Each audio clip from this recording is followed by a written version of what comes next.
Of Red Hot Copy, and I was just at Gary Halbert's memorial, and it was quite emotional, much more emotional than I expected. Gary has had a huge impact on my life and on my copywriting and my work. In fact, he changed the direction completely of how I was doing things. When I was first a copywriter, I had never heard of Gary Halbert. Believe it or not, there comes a time in all of our lives when we've not heard of Gary. And I wasn't making a lot of money. I wasn't doing very well, so I consented to go look for a regular job as a copywriter downtown in day trading, which I don't know anything about. But I went in for the interview and I brought some samples, and they actually really liked my samples. And then they said, well, what we really want is someone who writes like Gary Halbert. And I said, who? And needless to say, I didn't get that job, which was one of the ways that Gary greatly influenced me. I would have died if I had to work in an office. But as I went home and I rushed and looked up Gary Halbert, and I started reading his newsletter, and I fell in love. I wanted to write like that. I wanted to just be full of color and not care what people thought about me. He had the F word on the front page, and he didn't care. He was never boring, and that was what I always strove to be, was to put my own voice in my copy and to never be boring. So he's affected me. I've affected other people. Someone mentioned today it's like a ripple effect. Gary, you are one of the greatest ever. I feel very blessed to have known you and to work with you closely, and that you just have had a huge impact on my life and my writing, and you do sit with giants.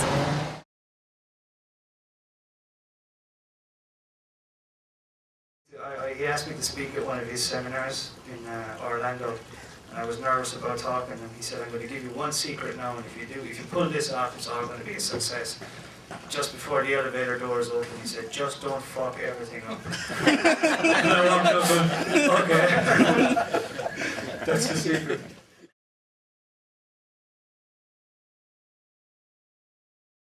I've known Gary for a long time. Longer than anybody, even I. Even Nancy, longer than Nancy. Well, I don't know. Yes, actually, that is true, longer than you. And I used to walk in the park, in the Palisades Park in Santa Monica with him all the time. We would practically every day, whenever he was in town or not, or whatever, we called it putting one in the bank. And we would start at the entrance to the pier and walk the entire length of the park and back. It was a mile and a half each way. It took maybe an hour, 45 minutes. And I did it hundreds of times with him. And he used to do these cute things along the way. And one of the things he did that was very cute was whenever we were walking around, there were lots of pigeons in the Palisades Park, and they'd come and flutter around you and be around you. And he always ignored them unless there were a couple older ladies there or something, or somebody was coming over paying attention to the pigeons. And then he'd walk over and go, yeah! And scare all the pigeons. They'd all fly away and they'd just flutter. And he did that to watch the expression on these people's faces. And this one day this lady came up and she was very perturbed. She came up and she was arguing or giving him hell about scaring the pigeons. And he looked at her just off the cuff with just the straightest face and everything. He said, ma'am, don't you know that's good for them? It gets the parasites off their wings. And she bought it, he just bought it. So, yes, oh, thanks. It's the parasites off the wings. That was typical Gary.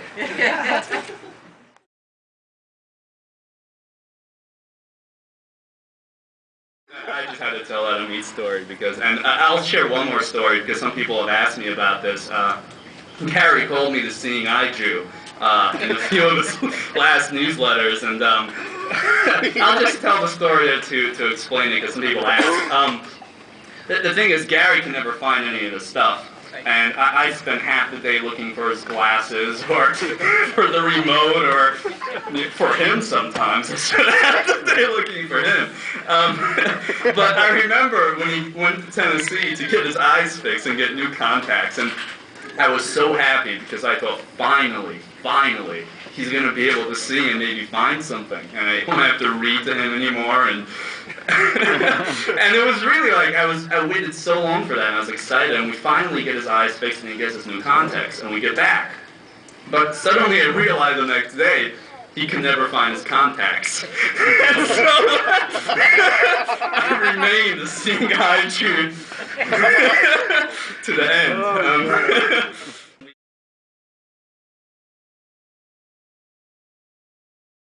Let's see, I first met Gary in, I think, 1974. I'm a good friend of Jeff Halbert. And I remember one Christmas over at Nancy's, and he told Jeff not to light these candles. They were really close by the drapes. And I remember it was cold that night, and I remember waking up going, God, they started a nice fire, right? And I remember Gary running out in his underwear, just, really kind of like angry. But it's like, Jeff, put this out. And he just went right back to bed. Like most parents would have been concerned. Has there been smoke inhalation? Is there any kind of injuries? It was just more of an annoyance to him that he was woken up by the fire alarm and the place was half burned out. The moral of the story really is Gary. I have such great fond memories. I'm amazed to hear all these stories about copywriting, and what I remember is the full page ad in the LA Times, and as a kid he would always ask me, "Hey, getting laid?" It was always about how much money we're making and if you were getting laid, And I was in Miami Beach 3 years ago, and I had the honor of taking him out to dinner. And I was down there with a TV show, and I brought a very attractive older lady. She was a segment producer for the show. And Gary sat there, and I knew he was playing with her, and he started inventing all these crazy, because she was a segment producer, and he heard producer, and really just kind of straight face, he goes, "Yeah, I got some good shows." And he just started on the cuff, making things up, and I'm like, Gary, stop it, It was just amazing. That I guess he loved to see what people were made of, He liked to, and not in a facetious or angry or bitter way, but just what someone was made of, where they were at in their moment in life. I think was what he was kind of gauging. If I can kind of draw on what he was feeling, it was never out of spite, it was never out of anger. It was always out of some kind of cheerful love to.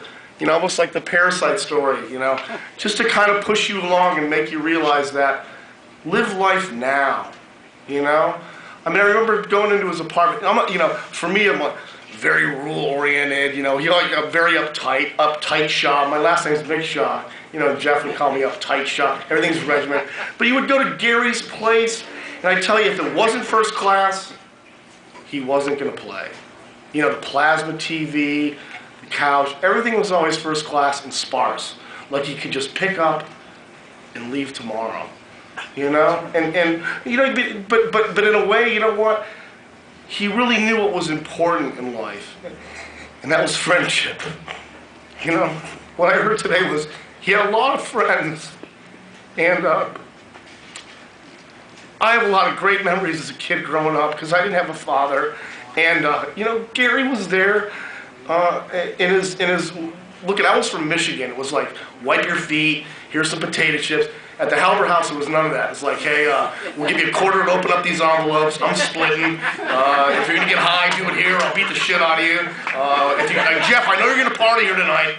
Do it in this room, but not in that room, because I don't even know why. But I'm going to set a rule, and I'll beat you if you don't. But it was always done with a joke. He had a great spirit, and his fathering skills there's something to be said about that, because the boys leave behind Kevin, Vaughn, Jeff, there is an exorbitant amount of love that he leaves behind, the legacy of love and friendship, and probably not much else. And that's okay, because what do you take with you anyways at the end?